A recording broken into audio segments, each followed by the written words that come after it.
I would hope that people feel like they're capable of imagining the life that they want, the impact they want to make in the world, and that it's totally doable when they decide to do it.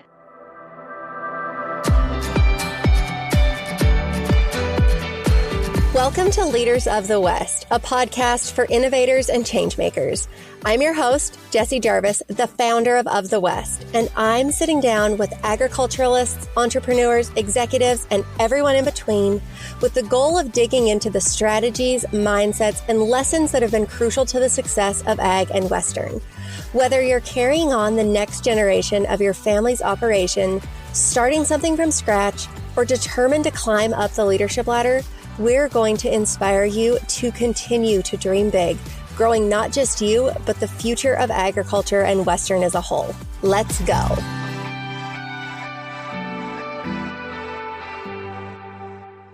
FYI, did you know that Of the West offers free resources to help you in the job hunting and the hiring game? For all of you job seekers, these would be things like how to prepare for a job interview, tips and tricks to make sure your resume is top-notch, how to make the most of an internship, different career options that you can consider in the ag and Western industries, or even strategies behind how to transition from one career to the next. For those of you who are employers, we have articles on ideas of questions that you can ask in your job interviews, how to cultivate a really strong company culture, reminders on what questions are illegal to ask an applicant, strategies for how to determine if a hybrid or remote work schedule would work best for your team, and so many more. You can find all of those and everything else we have for free resources at ofthewest.co. Once you're there, click on resources and you're off to the races. And as always, if you're looking for something specific but you can't find it, let us know and we can either help you find it or we can add it to our list of things to create in the future. Once again, that's ofthewest.co. Once you're there, click on resources and you'll find all of that and so much more. So happy to have you guys back for today's episode of Leaders of the West. Today's guest is the kind of woman who doesn't just talk about sustainability, she truly lives it, personally, professionally. This is Cate Havstad-Casad. She is a regenerative rancher, hat maker, and leather goods designer who is really redefining what it means to create with purpose.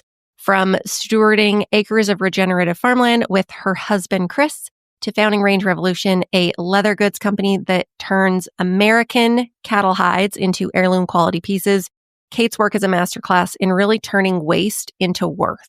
If you've ever wondered what it looks to live and build with intention in today's agricultural world, this episode is absolutely for you. Cate, welcome to the show.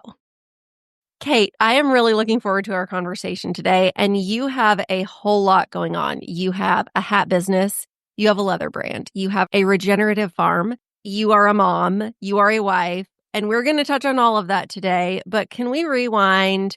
Which of those came first? Can you kind of set the stage for us and how this whole life came about? Because it all is very interwoven and interconnected with one another now, but I know that that wasn't necessarily the case when you were first starting out.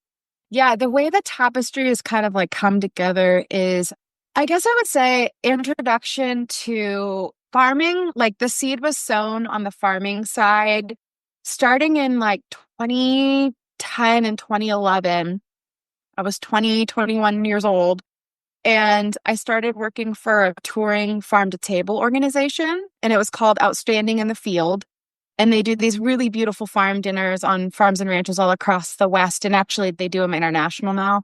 And so I was traveling around, we were called like liaisons between like the diners and the farmers and the ranchers. It was a very fun gig for like in your early 20s, and I got to see a lot of different operations all around the West. But then in a sort of like funny series of events, I had a Western hat that was very, very dear to me. And my dog chewed it up when she was a puppy. And that was like the funny little kick in the butt to go find a hat maker to repair my hat.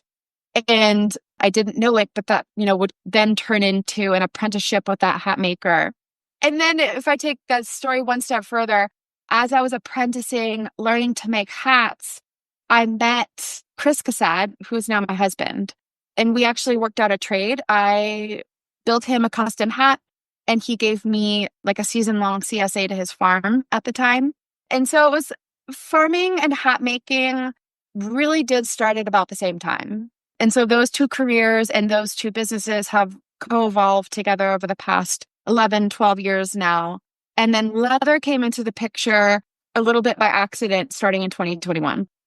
Is some of that story just due to supply chain issues that you saw coming out of the pandemic and knowing that here we grow a wild amount of cattle in the United States? Where are all these hides coming from? Why are we importing hides when we can be doing things with our own hides? Can you kind of share a little bit about that story? Yeah, I should say too, then the children started in 2021. And I sometimes like thank and blame having like an insane burst of energy and creativity. Pregnancy really suited me. Yeah, I was pregnant with my son Heston when the leather stuff began. So as we have been scaling our meat business, which is like a whole side story as to like how we transitioned from being primarily a veggie farm to now we're 100% reliant on our meat sales. But through the process of really transitioning our business, I was learning that like every time we send a steer to slaughter, because there's no real offtake established for bones, hide, offal, and fat, that's all going to the waste. And the more I needed to really master understanding our margins for the meat business, the more I started to see like if only 65% of the carcass is getting utilized at these sort of mid-size scales, like any business owner is going to be like 35% to waste is just like unacceptable. So that was like part one of just through our own farm and ranches business journey. And then part two was, I wanted to build a luggage piece for hat people. And I thought I was building it for Havstad Hat Company, that business. As I started, I wanted to find hides that were like from my peers, from my ecoregion, from ranches that I know. And then I realized, oh my gosh, it's not just our hides going to the trash, it's everybody's. Like, unless you are part of the vertical integration of the biggest of the meat packers, likely those hides are going to the trash or they're being incinerated. And then if you do take it one step further and you're like, okay, so when I call up so-and-so tannery or so-and-so leather house and I ask where those hides come from, very rarely do they have an answer. And very, very rarely is that supply chain transparent. So I just saw it as like two adjunct problems. We have ranchers' hides in the United States going into the trash. You actually have those ranchers paying to dispose of them. And then you've got a globalized leather market that's very opaque. And I thought I could solve it. And here we are. So obviously there's a lot to unpack and I love all of it and we're going to touch on all of it. But what did those early years of your creative and basically your entrepreneurial journey look like? Again, you had said that when you were in your early 20s, you worked in that farm group doing the farm to table dinners. Were you always drawn to the land? Did that come later? Give us kind of what was your connection to the industry? I think I spent my early 20s exploring, and I was given like the confidence to go out in the world and experiment and explore by my parents, who just, in whatever you're going to do, it's your job to learn right now. And so I took that mentality with me wherever I went. I think I've always loved being outside. I'm a part of that lucky, like, last generation that like didn't have tablets, didn't have phones, didn't have social media, anything. And so like a lot of play was just outside and free. And I was given a lot of freedom. I grew up with a friend who had horses. And so through her family, I started riding really young and we really had like way too much freedom. And so I think I feel the most like myself out in these sorts of agricultural landscapes. And I think I was so just chasing and exploring like a feeling in my early 20s more than like a career. And then when I started building hats, I just loved the tactile nature of the trade. I loved that it was a trade that remained pretty unchanged since the early 1800s. It's still very hand. And I just loved creating something that somebody else would just not only use and have a sense of utility, but like really appreciated like the aesthetics and the way that we express style and even like regional belonging through our hat styles. Oh, absolutely. There's a lot that can be said about hat shape. Like I have a different shape than people in Texas and they have a different shape than people in the, Dakotas. And you can always tell where somebody's from or what, just like cowboy style they are a part of. based on their hat shape. Yes. And I'm such a sucker for that, the story through style. And so it was taking off. Like there were not very many like young female hat makers when I started building hats. And so there was just traction and I really enjoyed it. And so Havstad Hat Company just started like doing very well and I was in demand. And it provided me at the same time, I'm like, I'm getting to know my husband. I'm spending a lot of time on his first farm. Really, it's where I went to feel grounded and also just to have fun. I liked the people that were involved with the farming operation. But also, my work in hat making, setting my own schedule, building my own business, it gave me a lot of freedom to like participate in the farm. And that's, I think, been a huge part of the success of building this life together is I was building Havstad Hat Company to be seasonal so that I could like really rock and roll during fall, winter, early spring. And I left my later spring and summers more flexible to participate in the farm. I hope I answered your question in that ramble. No, you did. And you even answered where I was thinking about heading next, which was how your foundation as a hat maker has really influenced the way that you think about land and fashion and business as a whole. Obviously, seasonality is a huge part of that, making that busier in what would be considered slow months so that you can go be hands-on in the farming operation when that is at a peak season. Yes. Yep. And that was really necessary, especially in those early years where we were growing and scaling the farm.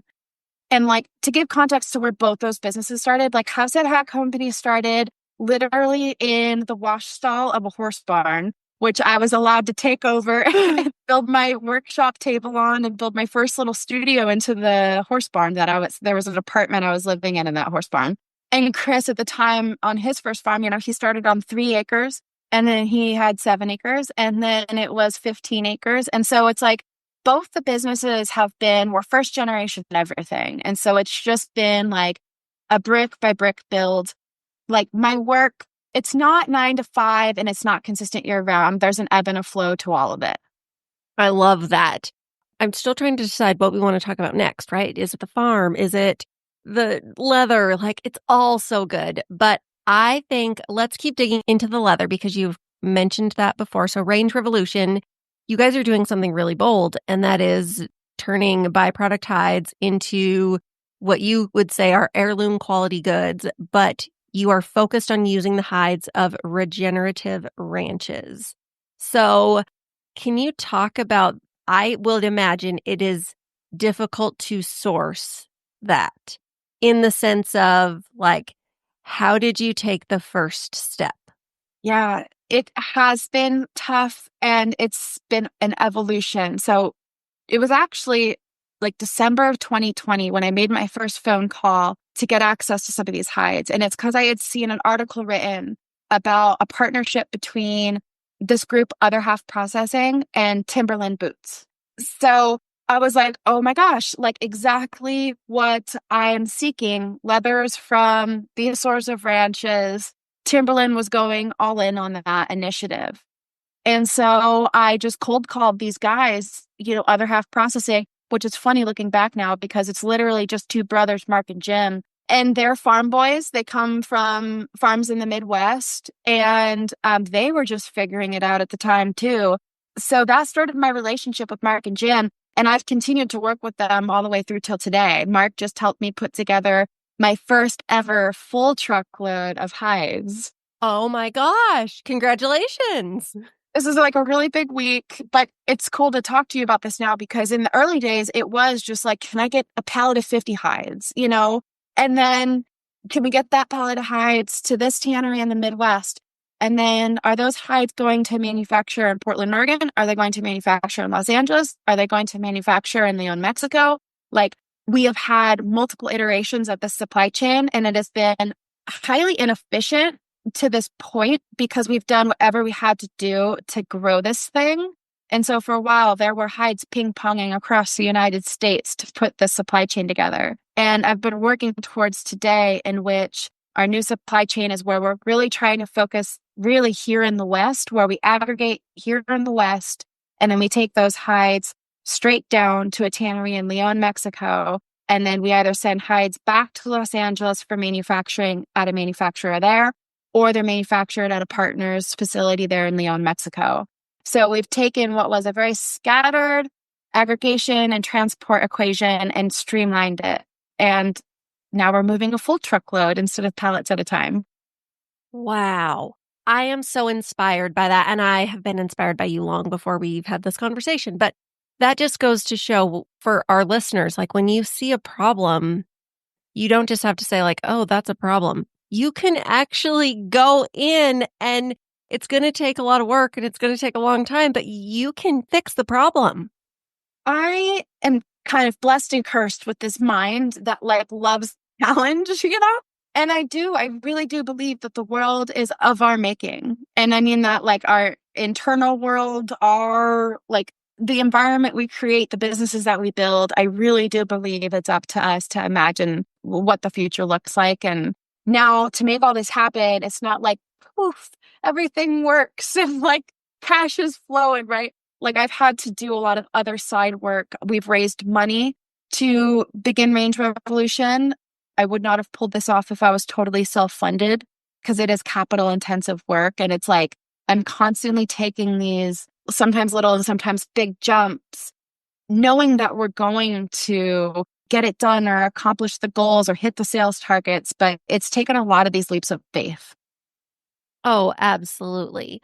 On that topic, I'm sure that we have a listener who is wondering how they can be part of your sourcing for hides. So give us the details as far as that works. Yeah. And so when we started this, we started with this thesis of we want to uplift the economic margins of the regenerative ranchers. And regenerative, it's kind of like Jeannie said in her interview, call it whatever you want, sustainable, ecological, regenerative. Most great ranchers are inherently regenerative because what regenerative ranching is it's making sure that you're improving your land base through your management practices. And all ranchers ultimately are great grass farmers. And so if you're producing, better grass, more grass, you have a higher carrying capacity, that all aligns with just being a good rancher. So the way that we define regenerative is really if you're doing any sort of ecological monitoring where you can show you're improving your land base, that is our standard, And so we do ask that people have some sort of a third party. And so some people have done like the EOV, which stands for Ecological Outcome Verification Monitoring, or there's the Audubon Society's verification. There's Regenify now. I think Country Natural Beef, they have their own kind of monitoring program going on too. So it's some sort of ecological monitoring to show that like things are being improved. And, part of my thesis and reasoning behind that is that doing this work, when we take our cattle, whether it's to market to sell them live or it's even to the butcher to then sell the meat, there's so much that goes into doing this work sustainably or putting in conservation projects that isn't accounted for when it comes to like the price that we take home at the sale barn. There's a lot of work that's going unrecognized and definitely like not financially supported when we go above and beyond to be great conservationists. And so I'd love to build a company that rewards people who are taking that extra step in which the market doesn't yet compensate them for. I love that.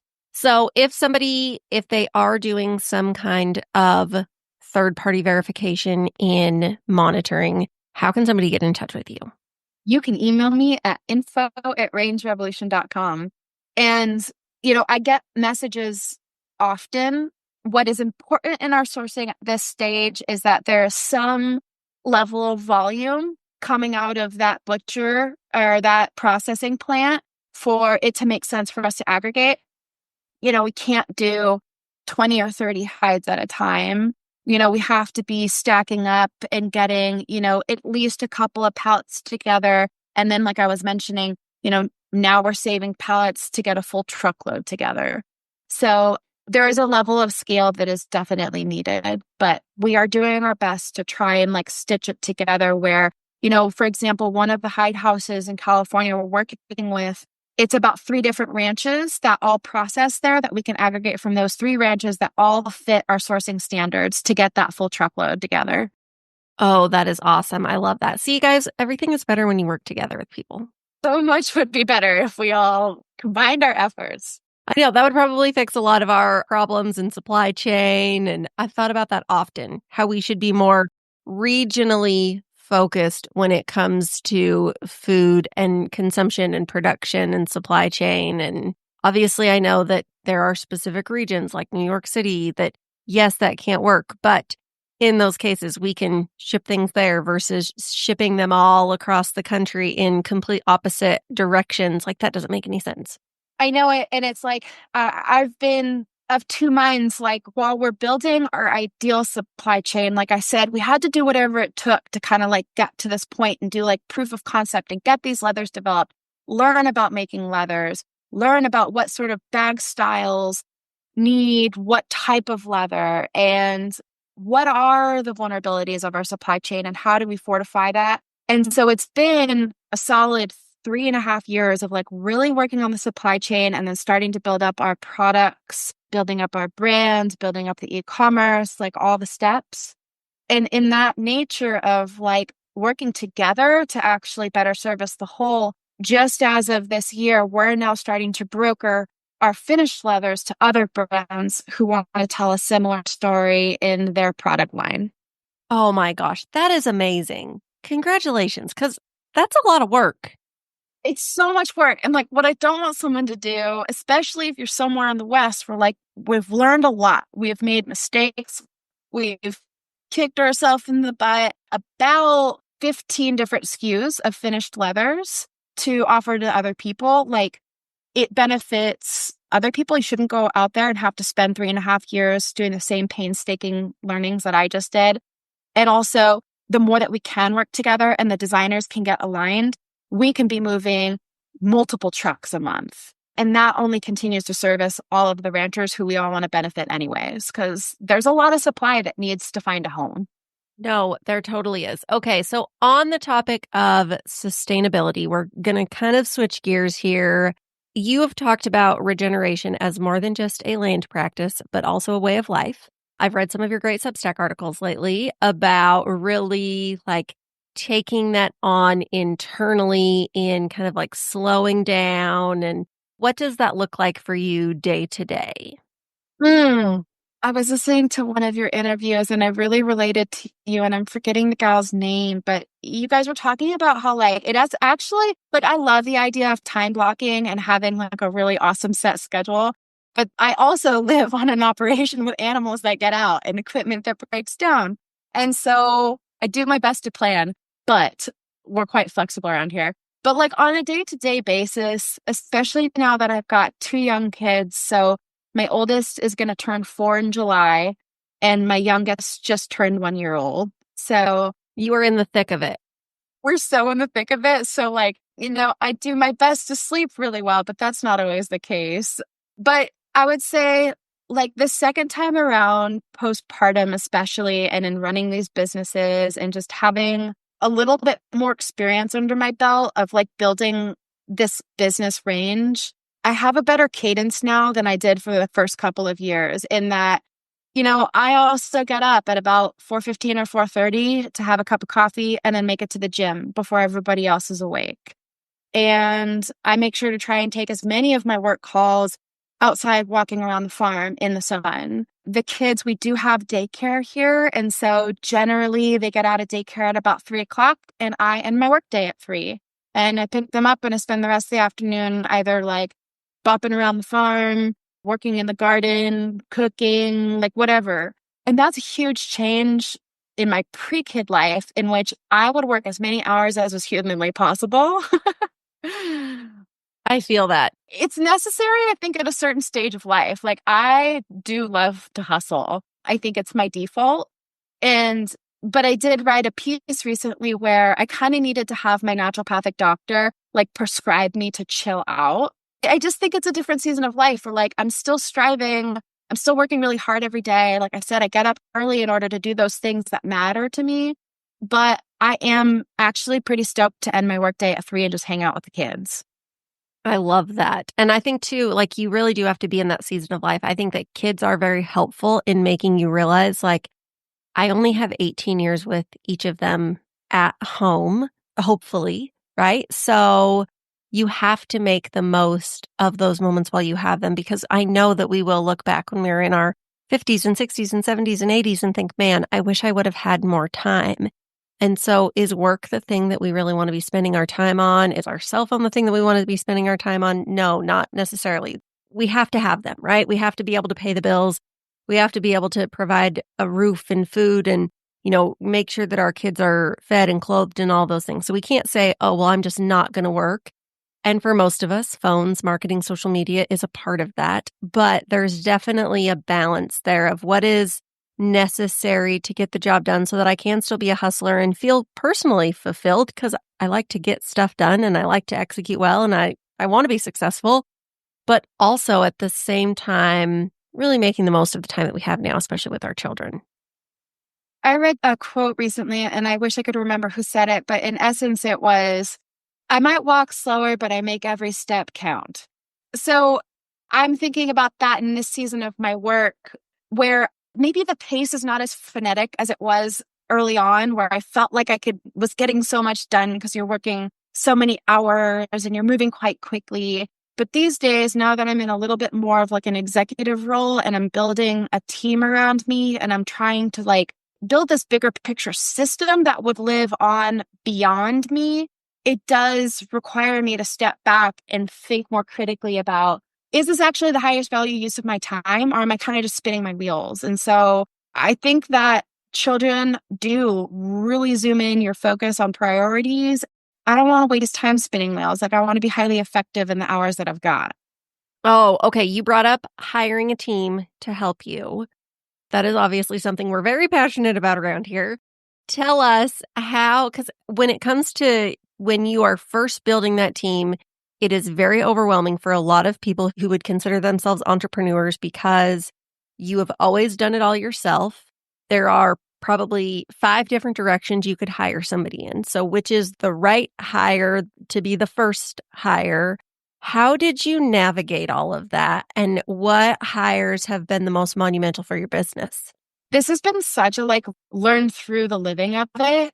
My ideas in the beginning of what was maybe the most necessary. Like in the beginning, I really thought that I needed to have a co-founder with Range, which was not actually the case. And I'm actually very glad now that I don't have a co-founder.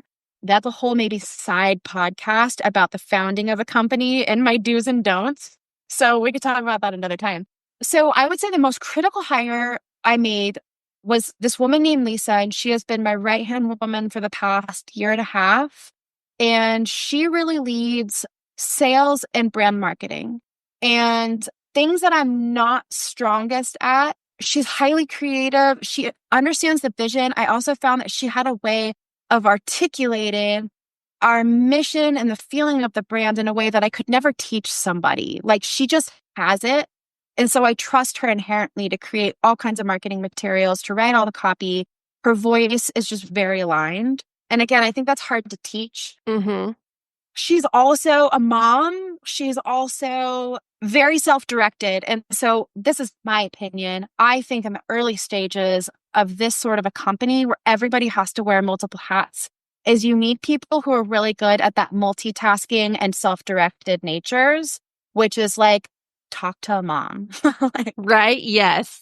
moms are incredible because of our capacity to multitask and organize a household and like have many sporadic things happening and somehow find cohesion with it all. So Lisa's been an incredibly strong partner. And then this year, something that I have been dabbling in is I'm testing out a relationship with an operator. This is going to be unique to every person because what I really did is I made a list of my strengths and my weaknesses. And also, what do I love doing and what do I hate doing? And so on that day-to-day basis, what I really like to delegate off, not only for like my quality of life holistic context, but things I'm just not the most effective at, like to get me more time for where I'm uniquely, my creative genius lives in. And so like finding a really strong operator is like my big goal for this year. And so through an agency called The Board, I found somebody and I'm sort of like testing that early operator relationship with them. And then the third hire has been like a growth marketing, performance marketing agency. They worked for us as contractors. Now, what I'll say about that is I've had a couple of failed marketing contracts. And so I learned a lot through those first two failures as to like what were the right questions to ask, what data do I want to understand from them, and then giving like very clear expectations of ROI on this marketing investment. Yes, because I feel like, especially when it comes to hiring agencies, and I'm sure that anybody who works for or owns an agency who's listening to this would probably agree. You either hear a story that is a 10-star review or you hear a story that is do I have to give it 1 stars? Like it is very on either side of the spectrum. There's not many in the middle. That is for sure. I would agree. And I think a lot of it is what you said as far as just not necessarily being on the same page and expectations. Because I will say too, which this sucks on the business owner side of things, let's say you're going to set up Facebook ads. It takes about 6 months minimum to even get your ads set before you know if they're working or not. And it is painful when you are an entrepreneur first starting out and you're going to spend money for 6 months to know whether or not it is working or not. And like those types of expectations are very, very difficult. So that would be my 2 cents. I agree. I've also, along the way, I've sought out advisors and I've had many conversations with different advisors with all different kinds of backgrounds. And, the landscape is shifting when it comes to marketing. And so where you leverage your dollar, if somebody built a business in 2014 to 2019, and they were super successful, the landscape of building a company, especially an e-commerce business or a direct-to-consumer business today, is a totally different beast than it was then. So I think it's important to keep in mind, like, may have been extremely successful in like this context, or like, I've also learned this lesson. Somebody might come with a certain pedigree or experience from like a really insanely accomplished brand, but do they have what it takes to go from 500,000 to 2 million? Maybe they're best suited for that 10 to $100 million organization. They're very different organizations. Yeah, they totally are. Yeah. I've loved all of this, but that was insanely wise. So thank you for sharing that.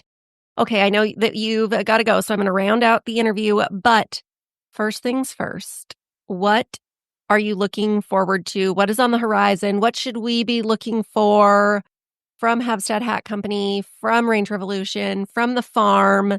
Give us all the ins and outs. So for Range Revolution, this year we have a ton of new development. We have 5 new colors of our leathers coming, and we have 4 new suedes. And that's like, once you understand how much work it takes to create these leathers, it's like, that's a huge deal. So we have a lot of new styles coming to our collection in these really fun new colors that are really on trend. We have some new silhouettes coming that are also like really speak to trend in some of what these it bags are of the moment. But it's like, could you have that it bag that everybody wants in cattle hides from American ranches that we love and want to support? So that's coming. We have a lot of new coming. We're going to be at WESA for our first time ever this August. Yay! I'm really excited. I've heard so much about WESA and it's been on our goal. So we're going to be there this August for our first wholesale show there. And we're also really excited that this fall we're debuting our first 2 styles of Western cowboy boots. This was brought to me over a year ago by my friend Beth Bears. She's a brilliant comedian. She's an actress. She's a horsewoman. She's a mother. And we formed a friendship because she actually came to build a custom hat with me here at our farm. And we've just stayed friends ever since then. And so she came to me and said, I really want to build these boots. Like, I want to do it with you. So we have 2 styles that are coming. Tentatively, the launch date is in September. We've got our first samples, and I'm on my way to the manufacturer next week to actually do like a whole mini documentary about the making of these boots and the story of the hides. Oh my gosh, how cool is this? That is a ton of stuff on the horizon. 2025 is going to be a great year for you guys. Yeah, it's exciting. And then, yeah, we've got these, our first couple of wholesale deals on the leathers. But, if people are out there and they're listening to this and they're a designer and they like the idea of having an American leather supply chain as a part of their products, we'd be happy to talk and show you our catalog of leathers. And then for our farm, it's kind of a cool full circle moment. We're hosting for the first time the Outstanding in the Field organization on our farm this summer, July 2nd. Oh, wow. That is amazing. That is totally full circle. Yeah. So, whatever it was, like 12 or something years ago, I was running around with them wondering what life would look like. And this year we invite them to the farm that we have built literally acre by acre and hosting a dinner here. And yeah, we sell our meats direct to consumer in Bend, Oregon. We ship our meats to California, Oregon, Washington, and Idaho. We have beef, pork, chicken, and we're actually thinking about brokering some salmon too. So those are kind of like the main things. And then Havstad-Co, it trucks along. Like, if I'm totally honest, I keep my hat production extremely chill right now because Range Revolution is like the push. But I'm still building hats. I get to build hats for really cool people. And the way I put it is that my hours in my hat workshop are like the most peaceful, meditative hours of my work life. So I get to just enjoy the shop and build hats one at a time. Oh, I love that. Okay, we can't let you go without our rapid fire round. First question, what do you hope people remember most about you? I would hope that people feel like they're capable of imagining the life that they want, the impact they want to make in the world, and that it's totally doable when they decide to do it. I hope that that is something that I leave people with, is that it really is like your life, your work, your impact. It is all in your hands to design it as you want it. Yes, that is good. Okay, what is a non-negotiable in your life? Can I say meat? Yes, you sure can. No, let me revise that. Meat and beauty. Like, for all the like cerebral thinking and systems work that I do, like, I just have I want everything to like also be beautiful. And I think that beauty is not a want. I think it's a need in our life. I like that. Okay, if you were a professional athlete, what would your walk-up song be? All of high school, I played sports. And I feel like, yeah, one of the high schools I went to was like Eye of the Tiger, which that was pretty epic. And then the other high school, if everything was AC/DC. So like, I feel like AC/DC lives in my bones when it comes to like walk-up songs. Okay, we'll just play like the whole playlist. Now we know what you're going to be listening to in the shop, right? What is the smartest thing that someone has ever told you? My dad was full of wisdom. And so many of the things, my dad passed away in 2021, and he was really like my best bud and my cheerleader. And this is something that he said with me, and I think he was quoting somebody else. And it was in effect, the ends do not justify the means, but the means determine the ends. And I've got that written down, and I have it up in my shop here. And what it makes me think about, which is that the way that we do things, the way that we choose to design our businesses, and the way that we choose to design product, like, it is what creates those ends. And so to be very thoughtful about how we go about creating things to make sure we don't accidentally create these outcomes we don't really want.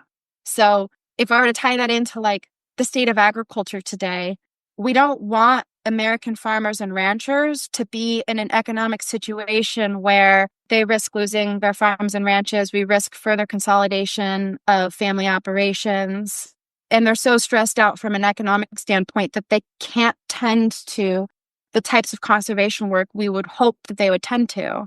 So as we build our products, we build into our system an economic premium for these raw materials, where a lot of the rest of the business world might look at how they would actually reduce their cost of goods by reducing the cost per square foot of leather. And I'm like, I think we need to kind of rethink that equation, because in certain points, yeah, we want to be as efficient as possible. In other ways, we want to make sure that the people growing our food and raising these fibers and tending to the landscapes of the West are being paid the premium for the work that they're doing on behalf of the whole. Ooh, that is good. Let's talk about favorite things. Final question for you today. Do you have a favorite podcast or book or a service? Maybe it's a business owner life hack or a mom life hack. Something that you want to share. More people need to know about it. What is it? Well, just for enjoyment, I really love my friend's podcast. Ed Robertson has the Mountain and Prairie podcast. It's just like, I learn a lot. It's really interesting characters. It provides me a lot of inspiration of just hearing all the great work other people are doing all around the country and the world. Book, Small is Beautiful, was a really impactful book about a different way of thinking about economics and how we build business. And then a mom hack.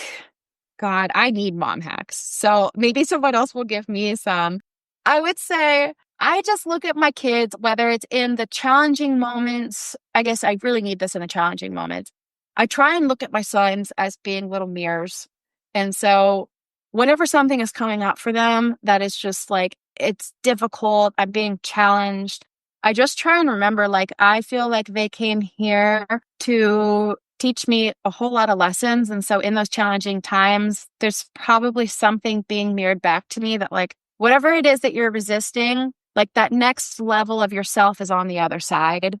So to embrace the challenge and embrace the suck. And actually, I want to quote somebody, Amber Smith. She's the executive director of a group called Women in Ranching.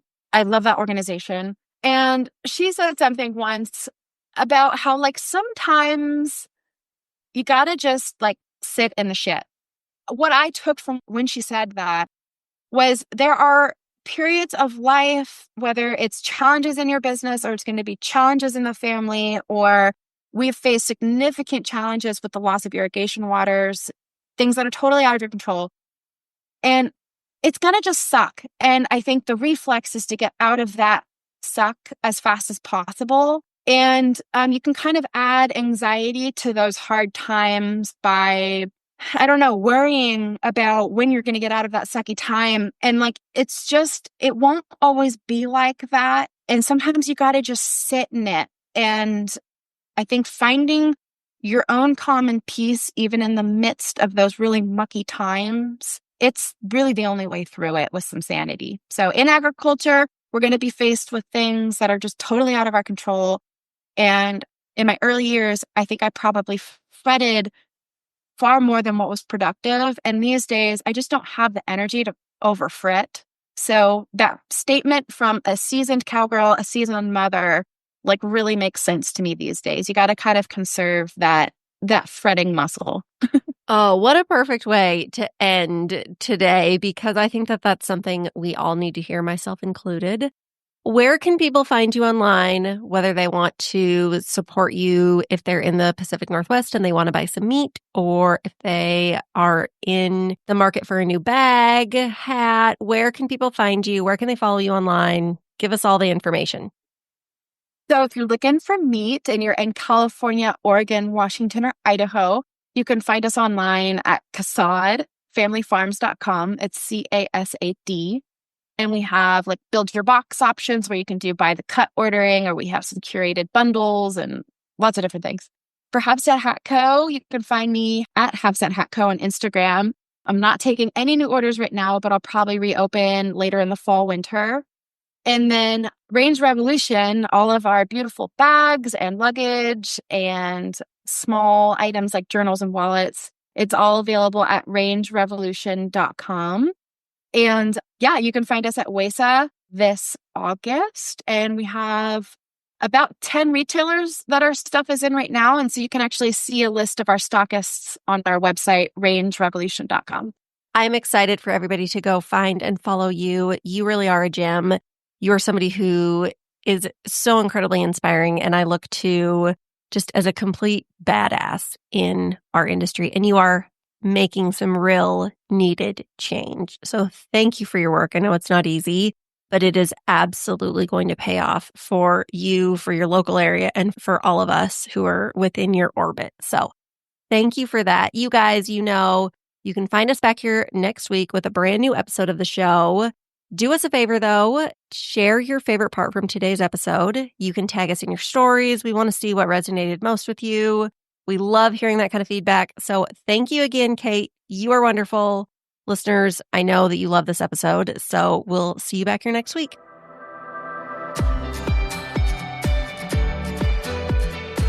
If you loved this episode, do us a favor and share it with someone else who might find just as much value in it as you did.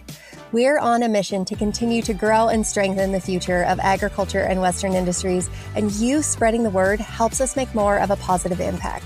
It also makes a big difference when you take a minute to go rate and review the show. We can't thank you enough for listening, for sharing, and for loving Ag and Western as much as we do. We'll see you back here for our next episode.